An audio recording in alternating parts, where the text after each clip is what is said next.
બરાબર આયા પછી કોઈ પાર્ટીનો ડેરો નહીં પહેરવાનો ભાજપ કોંગ્રેસ કોઈ નહીં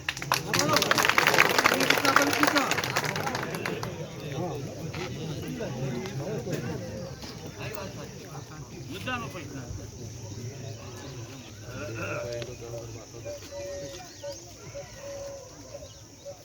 કારણ કે જુઓ સરપંચ બન્યા પછી માનો તમે કીધું નહીં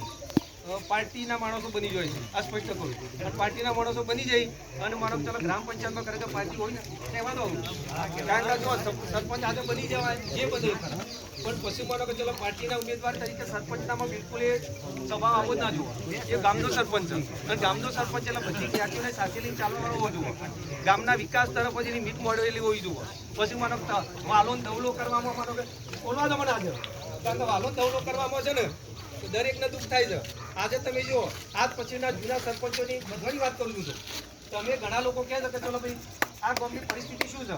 આજે મને તમારું ગામમાં પહેવાન મળો કે તમારો ઓટલો બેહવાનો એનું નામ બરાબર ના હોય તો એ પણ સરપંચોની જ ભૂલ કહેવાય કેટલાય એવિડન્સ એવા છે કે સરપંચોએ આ સુધી કેટલી ભૂલો એવી કરી છે તો ચલો એક ઠરાવ કરવાનો હોય તો ગામમાં ઠરાવ માણસ ના કરે એટલી હિંમત સરપંચ ના દાખવો તો તમે ગામનું સરપંચ પણ કઈ રીતે કરી શકો છો તો એ પણ હિંમત હોવી જોવે જ્યારે હું માનો કે ચલો બધા ભેગા થઈને તમે સમિતિ આજે જે થઈ હોય આજે ગોમ ભેગું કરી છે તો જે કઈ સરપંચ